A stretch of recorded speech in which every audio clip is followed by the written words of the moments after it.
to another episode of Garage Party. Now, in today's episode, there's going to be a mixture of things that happened today, because I've got a lot to go on today. So one thing, you might see in the corner over there that the S4 is in the barn now.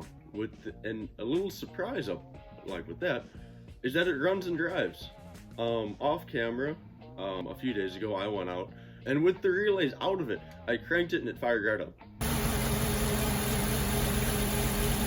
Like, no problem.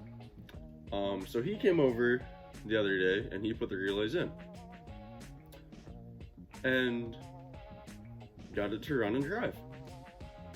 We actually yesterday took it on a test drive yesterday, and it was fun. It was good. The tires need to be replaced really bad. They cause a lot of vibration, but overall, really solid car. Really fun car. It got us really motivated to actually work on it. And today he's going to the junkyard to find some coil pack wiring, see if we can fix that, because it does have a misfire. I think on the 2 and 3 cylinders. I don't remember what he said though. But yeah, so we're gonna get this out of here, bring the Explorer in, because I have to fix that first. I'll explain to what that is once we get that in here, and then we'll take that out, bring the S4 back, in my step side, I don't know yet. And then they're gonna mess with the Ranger, and I'll show you why I have to mess with that now too. Yeah, let's go ahead and get into it. But yes, here it is. I'm gonna go ahead and give it a little cold start and see how she sounds on this nice Saturday morning.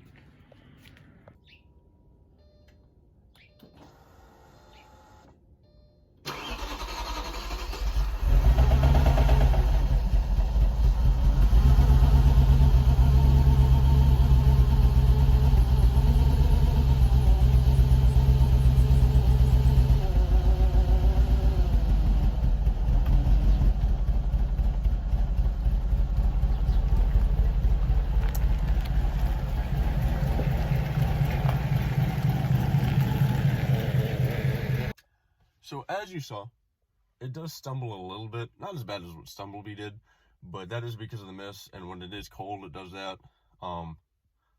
It is a work in progress, which is okay. But once it does get up to temperature, that really starts to go away. And what you might have heard at the beginning too could have been a little bit of timing chain, but according to Audi, that's very normal for these cars, as long as it doesn't make the noise when it's hot. So I'm going to say we're in the clear for timing chain issues. Knock on Audi. But yeah, I'm going to go ahead and finish getting this moved out of the way and bring the Explorer in.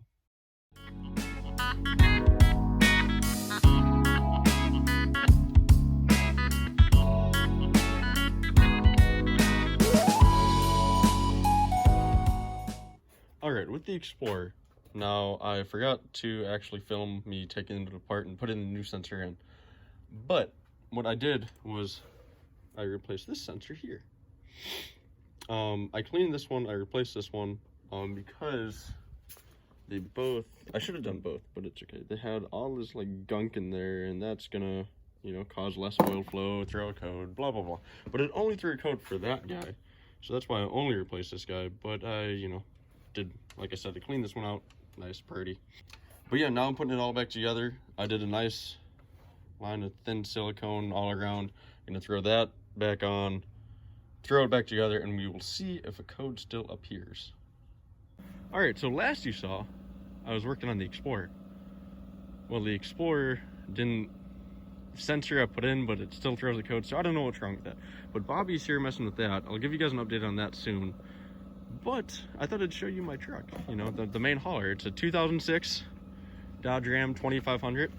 Really great truck. I've enjoyed it so far. Has a brand new motor in it because I lost oil pressure on the other one and exploded it. But warranty took care of that. And on the back is that, because yesterday, me, Robert, and Luis wanted to go do stuff. I was gonna take that, and I took it, got a full tank of gas, and then once I got a full tank of gas, it wouldn't start. So we had to load that up on the trailer and bring it home. And that's what I'm gonna really be doing right now, is we're gonna try to figure out why the Ranger won't run, and then I can back it off the trailer. So we're gonna do some work on the trailer for the Ranger, and I will, yeah, well, I'll just get everything set up and see if we couldn't, you know, diagnose it and figure it out. Okay, so I do have a few options on what could be wrong with this. It could either be the ignition control module, which sits right here, and this is I heard is common for failure, or it could be the exhaust the exhaust coil. So this one here, because when it cranks, this is the only one that actually sends spark. So I think I'm gonna check this out first, because this is the only thing I haven't really looked at, because I just didn't think about it.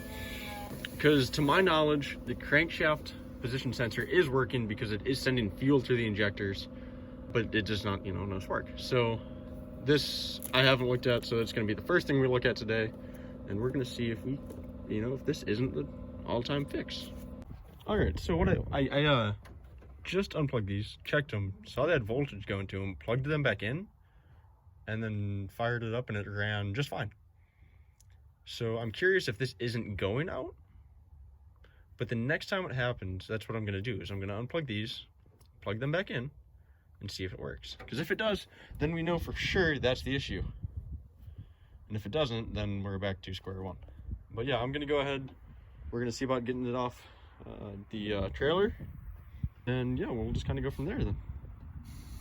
All right, so we got the Ranger off of there. It backed off nicely. It keeps firing up, so I think we're okay for now. I still, like I said, I want to test that out. I want to take it out, see if it won't start, and then try it again. We're still messing with the S4. That's getting closer. We found a vacuum leak, and we think the injectors are getting clogged because it's got a lot of old gas in it. But yeah, so that's where we are right now. I'm gonna keep trying to give more updates throughout the night. Let you guys know what's going on.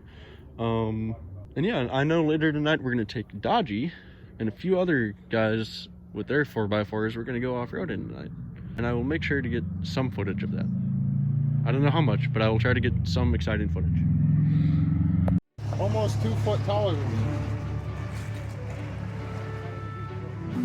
Dude, I would have been low riding.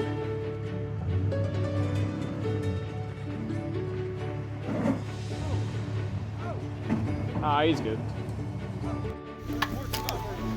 Oh, she buried.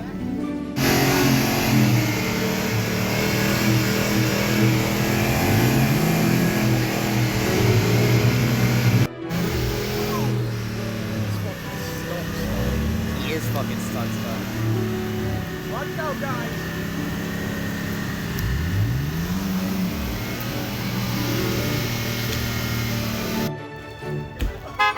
Tacoma S10, get the fucking rammer. The launcher is peak for YouTube. Alright, well, it is the next day. And yesterday, as I said, we'd go off-roading. I got some footage. Not as much as I would have liked to, but I was just having fun, so I didn't care. But yeah, we got Bobby and Johnny are here right now, actually, messing with the S4. In the next video as well, you'll get more information on that. But as for this video, we had the Explorer that failed because the sensor didn't fix it. The S4 that seems to be alright. We think there's something wrong with the ECU. The car runs and drives pretty good, but we're no longer getting a signal to the OBD2 port for the scanner. So we don't know exactly what's wrong. We're thinking that could be the issue. So that's still in progress. And what was the last thing we had done today? Oh, and the Ranger. That worked for the most part. I haven't checked it today, but yesterday it worked. So I'd say that's a win. But yeah, I think this is going to be all for today. I'm definitely going to make sure to get, well, you'll see that I'll have clips of the off-roading stuff throughout, the video, and at the end as well, I'll throw in some. But once again, if you did watch, thank you again for watching. If you want to subscribe, I can't tell you what to do. But yeah, we'll catch you next time.